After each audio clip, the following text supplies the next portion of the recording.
আসসালামু আলাইকুম, আশা করি আপনারা সবাই ভালো আছেন। আজকে আমরা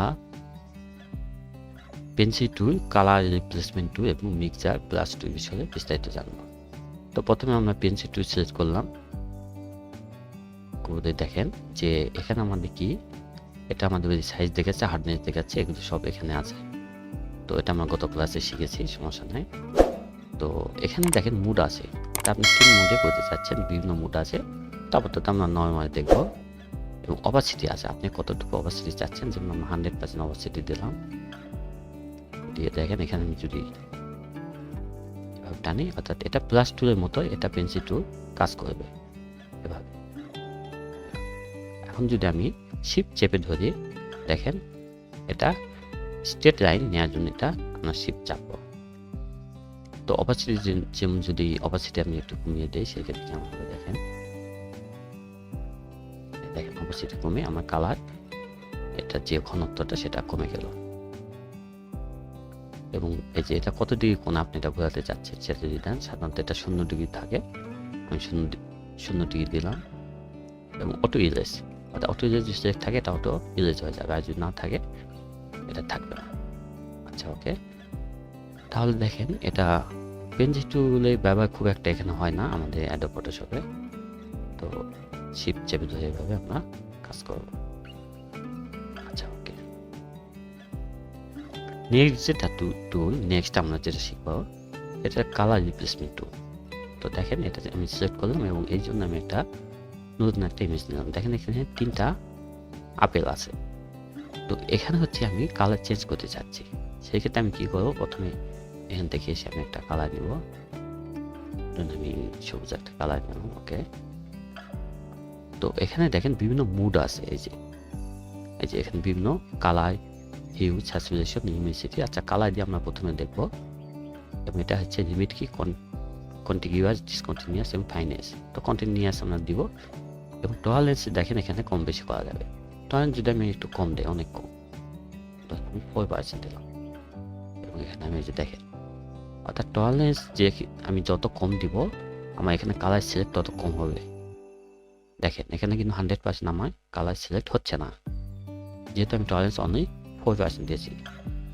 তো আমি কন্ট্রোল জেড একটু ব্যাকে গেলাম। আমি যদি টলারেন্স একটু বেশি দেই, 26%, সেই ক্ষেত্রে কেমন হয় দেখেন। এই যে একটু একটু ফাঁকা রয়েছে, কিন্তু মোটামুটি ভাবে হচ্ছে। দেখেন দেখেন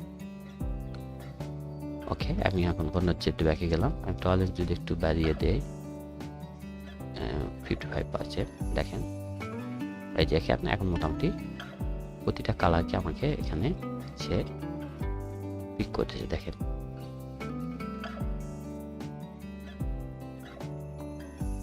এই যে দেখেন। তো এটা ক্ষেত্রে আসি যে আমরা এই আপেলটা ধরুন একটু অন্য কালার করতে চাচ্ছি, ধরেন ট্যাব নিলাম, ওকে।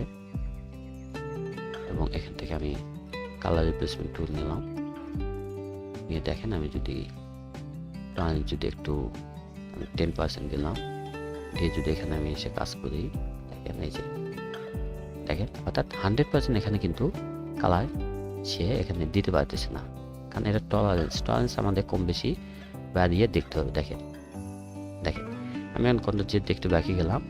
তো আমি যদি এখানে আমি একটু বেশি দেই, আমি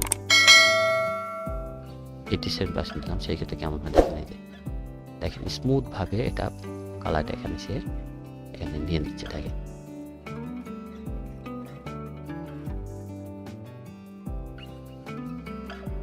দেখেন। এবং এটা যদি আমি যে এখানে ফিল থেকে যদি কালারটা একটু কমিয়ে দিতে চাই, দেখেন একটু কমিয়ে দিতে পারবো। যে এটা দিলাম 72%। এবং এটা ক্ষেত্রেও যদি আমি দিতে চাই, তাহলে দেখেন এটা আমি সিলেক্ট করলাম এবং এখান থেকে আমি ফিল কমিয়ে দিলাম। এই যে দেখেন, মানে আমাদের সুবিধা মতো আমরা এটা ফিল কম বেশি করতে পারবো। দেখেন কত সুন্দর। তো নেক্সট আমরা যেটা শিখবো এবার, সেটা হচ্ছে আমাদের মিক্সার ব্রাশ টুল। আচ্ছা আসেন, মিক্সার ব্রাশ টুলটা কি, আমরা এর জন্য একটা নতুন ইমেজ নিলাম।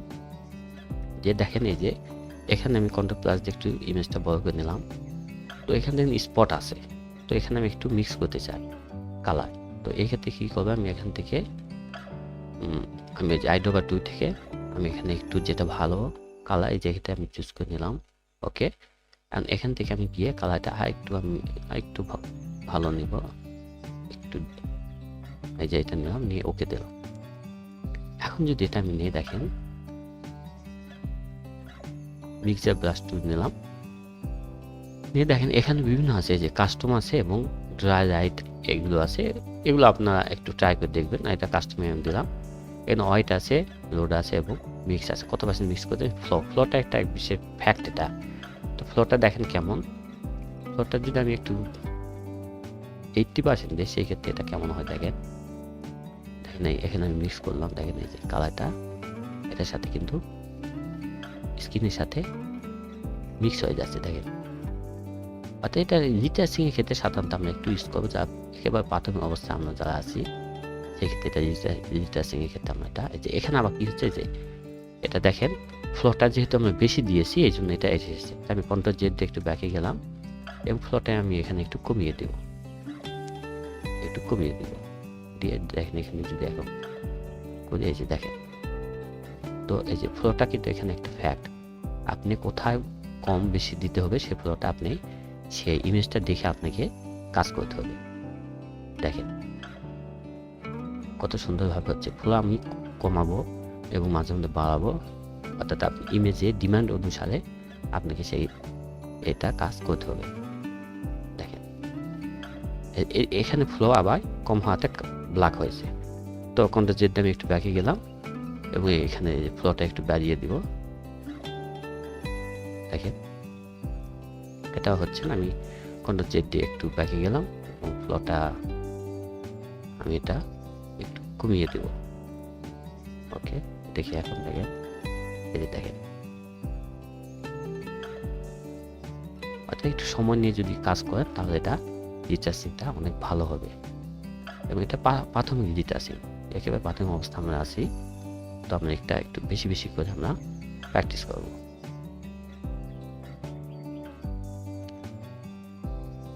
এই দেখেন আস্তে আস্তে ভাবে একেবারে এটা মিক্সার ব্রাশ টুলের কাজ কত সুন্দরভাবে এই যে দেখেন রিটাচিং কিন্তু হয়ে যাচ্ছে। এটা আমরা ইচ্ছে করে দিকেও দিতে পারি,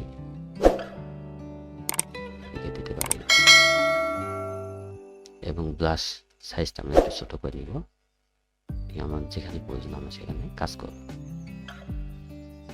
দেখেন, তো আশা করি আপনি বুঝতে পেরেছেন। আজকে আমরা যেটা শিখলাম যে পেন্সিল টুল, কালার রিপ্লেসমেন্ট টুল এবং মিক্সার ব্রাশ টুল। তো এগুলো বেশি বেশি করে আপনার প্র্যাকটিস করবেন এবং আমার পাশে থাকবেন, আমার জন্য দোয়া করবেন। সবাইকে ধন্যবাদ। আসসালামু আলাইকুম।